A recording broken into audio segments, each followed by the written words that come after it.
one of the things we get asked a lot as Prolotherapist is, why did my symptoms start now? So I just wanted to bring up a few points. One point is, of the tendon tears, anywhere from 90 to 97% of them occur in degenerated tendons. So that's something people have to understand. Like, in other words, the degeneration of the tendon, called tendinosis, has actually been going on for a year, 2 years, 5 years. Then how do we diagnose whether a tendon is degenerated or torn? Yeah, it's actually, like take like a rotator cuff tear, for example. We can actually see those on ultrasound, so we can actually look at what the whole tendon looks like the tear, is there degeneration around it? And an analogy that I give patients a lot of times, because they'll come in and say, I didn't do anything, or if something very small and now I have this tendon tear, and I'll say, well, think about it. You know, if you're 57 years old, think about like your favorite pair of jeans that you've worn like 1,000 times. Like, you might bend over and split your pants, right? Like, that's kind of what happens with like a tendon that you've used a lot, is there's some degeneration, there's some breakdown, and then it might be something simple that just tears it. You know, as opposed to like you're 20 years old, you know, you need a big force to tear your rotator cuff. Kind of like if you had a brand new... Or your jeans. Yeah, like a brand new pair of jeans, you'd need like a big force, right? But it's like your favorite well-loved pair, they're starting to fray, it's not gonna take much to get it to tear. So sometimes it is just, you know, time that does that. Yeah, then on ultrasound, a normal tendon or a strong tendon and a strong ligament appears really white. Yeah.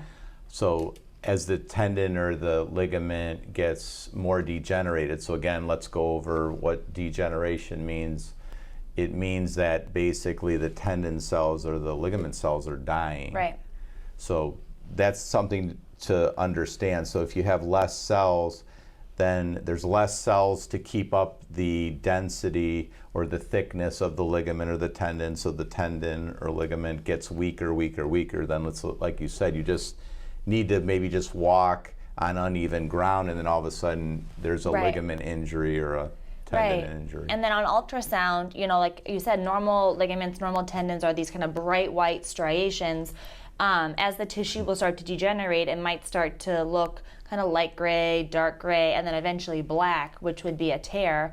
And as they degenerate, they actually get thicker, you know, from swelling and so forth. So you can actually measure them and compare them to the other side or the non-injured side and see how they look. Yeah, that's a good point.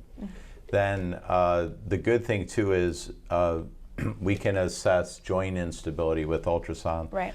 Then there's a term, you know, I've been using for a long time and you use now too, that you almost never hear, or you can't even Google it and find anything. It's called ligamentosis. Right.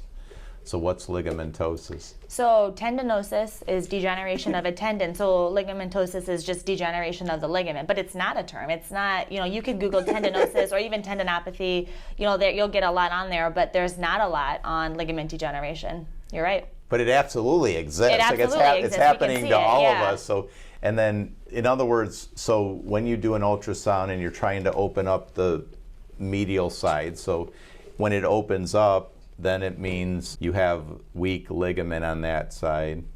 So the same process, the ligament cells die because of the pressure, then eventually it opens up. So think about this, the ligament's getting weaker and weaker, and then the bones are moving more and more. Right. So you can see where over time, yeah, absolutely, you know, they could just walk in like they're hiking, yeah, and all of a sudden you know, without just because it's uneven ground and absolutely. It's so weak. Then now we often talk about people who they're like, I'm just telling you, like I had like low-level symptoms, like let's say I had a little bit of dizziness, maybe a little bit of ringing in the ears, and then all of a sudden it's like, you know, it's up to, on a scale of 0 to 100, it's 100. Like I'm so dizzy. Like, in other words, again, I didn't do anything, and then why did all of a sudden like my dizziness or my head pressure or even pain go from like a 2 on a scale of 0 to a 10 to now an 8? So how would you explain that to a person? Well, I think in relation to the neck specifically, where we might talk about, you know, like dizziness or ringing in the ears as symptoms of neck instability, a lot of patients will say, I didn't do anything. Like I wasn't in a car accident, I didn't fall, you know, I'm not exercising.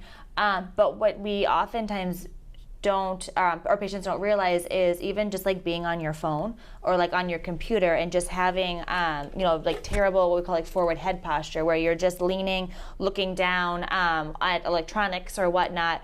That actually is a stress on our neck. Of course, like we're made to be able to look down and look back up, but when you look down and in that like poor position for extended periods of time, you can actually stretch out your ligaments that way. It's called creep, which is the time elongation of ligaments. And so it may be that maybe someone had a car accident years ago, maybe they have some kind of low-level symptoms, but they can get worse just from being hunched over a cell phone, something as simple as that. I think too, yeah, that's a great explanation then.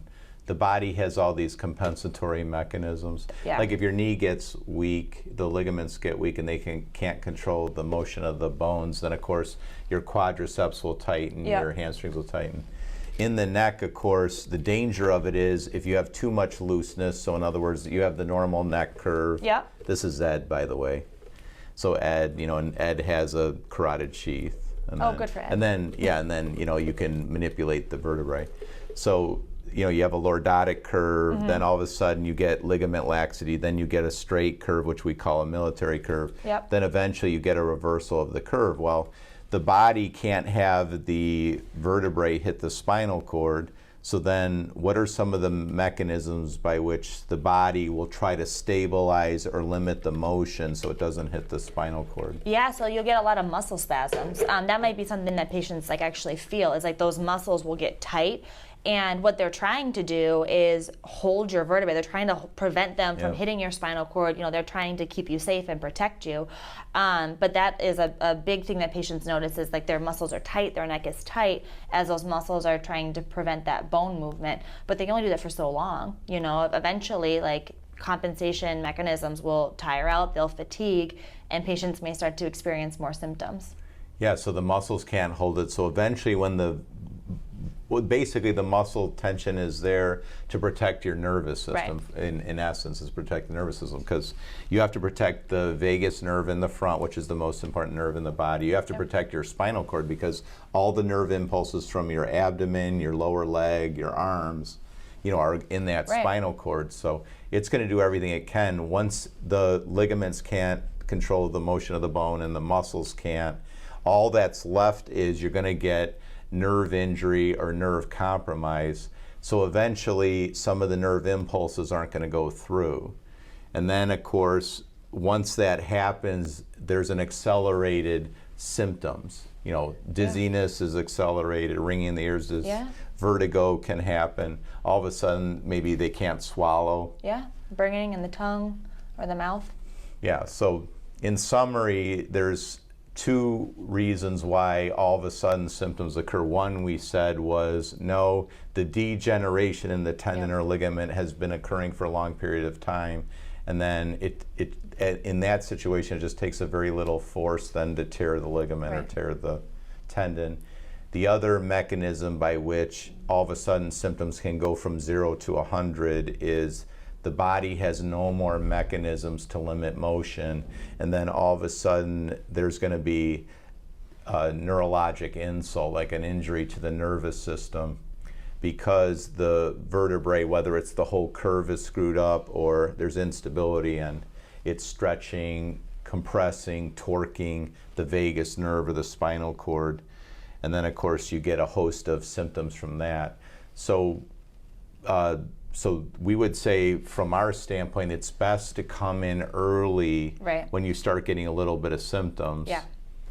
So what would be some of the really early symptoms that maybe somebody could know that, you probably do have instability, and it's going to be a lot easier to treat if we hit it early? Sure. And, people that, let's say, like for the knee, for example, a very common pain condition, if you notice that your knee is like starting to swell after exercise, that's a sign of instability in the knee, and that you're putting too much force for how much stability your knee has. Obviously pain, like if you like to do exercise class, but it's now that your knee's getting swollen, it's getting pain later that day into the next day, like these are signs that you would definitely want to get that evaluated and get that addressed before it gets worse. What I think too is another sign is there's people that would say, no, I roll out like I roll out the muscle tension, or I regularly get chiropractic, or I regularly get massage. Now, you and I are supportive of all those things, but you got to realize if you need it, like you absolutely need it, you know, it's a little bit like Russian roulette. Like, in other words, clearly those treatments aren't resolving it. Okay. They're not resolving it. So, and then we would agree that tendon degeneration is a progressive disorder. Yes. Joint instability is a progressive disorder. So it's a progressive disorder, and you're not addressing the cause of the disorder. So technically, month by month, year by year, and there are people who do fine for 10 years. So that, you know, that's great. But that's also a sign if you need to do something. You need to do something.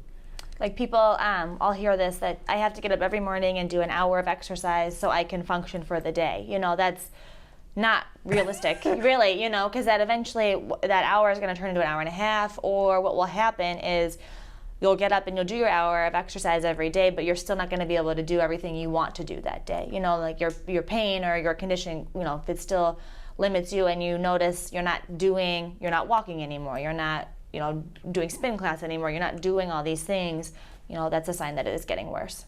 Yeah, exactly. So if this applies to you, we just recommend that get an evaluation for joint instability, for tendinosis, for cervical instability, and obviously we would do our best to give you a treatment program that would work for you.